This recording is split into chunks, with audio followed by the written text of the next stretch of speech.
Welcome to my first live press conference of the season. It's Tuesday night, the week before our first league game, and we're going to be taking some questions from the Reality FC Facebook and YouTube page, along with some anonymous questions from some players. I do look forward to what's in store. How have the pre-season performances gone? Varied, I would have to say. A very good performance against the White Hart, winning 4-2. An awful performance, I thought, when we drew 1-1 with FC Assyria, who we were clearly better of, but as you could probably see from the video when you watch through, some poor marking at the corner. A game at Heathrow Club, 1-1 draw, very good, 10 men, excellent, and then we lost the game in the White Hart. So overall, it's been an okay pre-season, could have been better. There have been a lot of signings in pre-season. Will there be any last-minute ones? At the moment, there's about 9 or 10 signings. We're obviously always open to any new signings, anybody that will improve the squad, make us a better team going forward. Hopefully soon we'll be unveiling all the new signings so our viewers can get to know our new players. You've had different goalkeepers in different games. What's the current goalkeeper situation? At present, we do only have one goalkeeper signed on to play for us, and that is Alex Lapointe, the young lad that people have been seeing in pre-season, who did very well against FC Assyria. Rob Lamar, who you will have known, the older gentleman that's been playing, has failed to make contact with Reality FC since his last appearance. Anthony, are you saying he's gone AWOL? I don't want to speculate. I do hope that he gets in contact with us because he's been a key part of pre-season, and I do hope that we can still sign him on and get him playing for us throughout the season. If anyone has seen Rob Lamar out there, please do get in contact with him. You know, he's really urgently sought by Reality FC to fill our vacant goalkeeper position. Please help us. A comment on YouTube by Yotto Elziki. He mentions that Lapointe in goal did much better in the last game. Do you agree with that? Yeah, I do agree. Against FC Assyria, he was a lot better. He saved very well with his hands. He looked a lot more confident in the previous games. You know, he's only a young lad, lacking a bit of confidence. Obviously, also seeing Rob Lamar in goal, probably thinking he wasn't going to get much chance, but at the moment, it looks like potentially he'll be starting the first game of the season next week. You've tried different formations in the pre-season games. What formation are you going with on Sunday? A lot of that will depend on the players that are available. It does look like most people are available. We seem to favour the 5-man midfield with one sitting deeper. So it looks like for the first game of the season, potentially it will be 4-5-1. Earlier this week, it's believed playmaker Scott Monto was spotted in McDonald's. Is there any truth in this rumour? This is the first I've heard of that. It's quite a intriguing revelation. That I'll have to speak to Scott. I'm unsure whether this is true or not. Apparently, he was seen ordering a large quantity of cheeseburgers. Again, I don't want to speculate. It has been pre-season. Players do put on a bit of weight. Nothing out of the ordinary, but I'll speak to Scott and have a word with him. An anonymous player has asked, if you had to drop one player for the whole season, who would you choose? And you can't choose yourself. A very difficult question. I wouldn't like to single out a single player to be out of the squad for the season. Can you just answer the question, please? We've had several players not turn up to training and matches. People that have been unavailable recently, the likes of James Ross, Lee McDonnell, Scott Monto. They are due to attend training this week and are available for the match on Sunday. So it would be hard for me to pick a single player out now. It would be no good for the team and it wouldn't help the... Anthony, you've just picked 3 players. Which one are you going to drop for the entire season if you had to?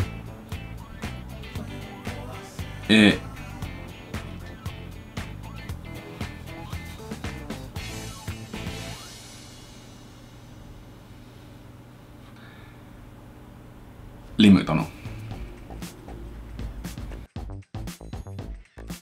A fan on the YouTube channel has asked the question, which player for Reality would be the worst to be stuck in a lift with and why?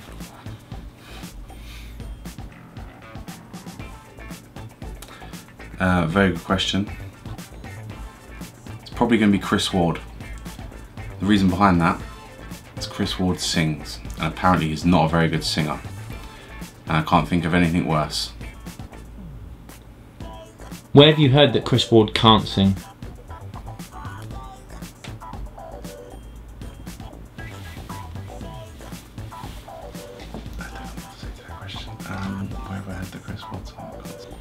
Anthony, you've recently got married to Sarah, the physio.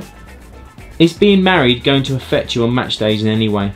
No, I will be carrying on my role as manager and bit part player for the season, and Sarah will be carrying on her role as physio. Sarah is as dedicated to her football as I am, and we'll both be there on Sunday mornings and Thursday evenings throughout the season. On the Facebook page, Peter Turtle Stickland has asked, what is your opinion on the England national team? Should Roy Hodgson be there? Probably not. Should I be there? Possibly. Does Wayne Rooney deserve to be captain? No. Should he be in the England team? No. Is there a few potential reality players that could play in the England team? I wouldn't like to speculate, but it's very possible. John Lilburn and also Lawrence Cooper on the Facebook page have asked about possible friendlies and Reality FC travelling to games. It is something we're definitely going to look at potentially next season. Obviously now with the season starting, we're going to be, our Sundays are filled up with fixtures throughout the season with cup and league games, but we will be in contact with these people to discuss possible friendlies, so for next season's pre-season. Maximad Sharif asks, squad rotation, no or yes? Yes. Even the worst players who will turn up every week deserve a game. The best players can't just turn up for one game in a month and expect to start it. So squad rotation, yes. Ashik Ramatala asks, do you think Reality FC will do better than last season? Yes, I do. Last season, sadly, we had to fold early due to a lack of players. This season, we've vastly improved our squad strength and depth, and potentially improve on the previous season's results by reaching a cup final and doing well in the league. Who are the Reality FC players to look out for this season? That's a very good question. In my opinion, there's a couple of very good signings that we've made. James Mitchell is a very tall, 6 foot plus striker from Shrewsbury. He's moved down to London. He looks like he's going to be very clinical this season. We also got Michael Shinoda, who is a left back but could possibly play a bit further up the field. Very good with the ball at his feet. Definitely one of the dark horses to score a few goals this season. And also Michael Ayiku, who is going to be a defensive midfielder throughout the season. Excellent at breaking up the play, covers at full back, so definitely one player to look out for throughout the season. An anonymous player asks, what does he see as the weakest part of the side? It's going to be our goalkeeper and defensive area. With only Alex Lapointe as the signed on goalkeeper, it's myself offering cover. We're not blessed with plenty of talented goalkeepers. An injury to Alex would put us struggling in that position, and the same with centre backs. We're not really blessed with a very quick, fast centre backs. Our centre backs are good in the air, strong in the tackle and good on the ball. Chris Ward, who is one of our centre backs, can't play all season, so there will be some new players potentially filling the gaps as the season goes on. An anonymous question, do you think Bugs could eat Danny Huppin?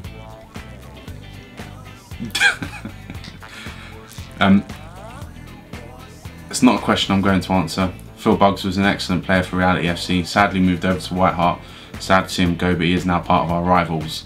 So we do look forward to playing him in the season and beating them to prove that he's left the stronger team to join the weaker team. On the YouTube channel, FIFA Goals 01 provides feedback, and he mentions the fact that Reality FC need to score more goals, and he suggests a faster striker. Do you have any comment on that? At the moment, with new signing Delroy, who played against FC Assyria, scoring a goal, and James Mitchell, both are very tall, quality strikers, possibly lacking a little bit of pace, but with the likes of, again, Milad, who can be pushed further forward, and also David Priest and Dan Huppin could also be tried through those positions as the season goes on to exploit possible defensive weaknesses in our opposition. Both Brian Henry and James Rushton state on the last match video that they feel Dan Huppin needs to be played further forward and he's been wasted at left back. Do you have any comment on that? I feel it's a highly unnecessary comment. I think that it's a compliment to Dan Huppin's game that he can play at left back, at centre back, at centre midfield. It's the faith I have in him that he can cover in any positions that I need him to, and he has showed great ability in these positions in previous pre-seasons and this pre-season. It's also been said that Dan Huppin is the best finisher on the team. Dan Huppin does have a good reputation of scoring goals. He has scored many of his goals from left midfield and right midfield as well as up front, so I don't feel he will be wasted playing on the wings or at left back. In a previous game he did actually score a goal playing at left back, so I'll play Dan Huppin where I think the team best needs him. Anthony, we found these in your bag. Could you please explain what they are? These are rainbow laces.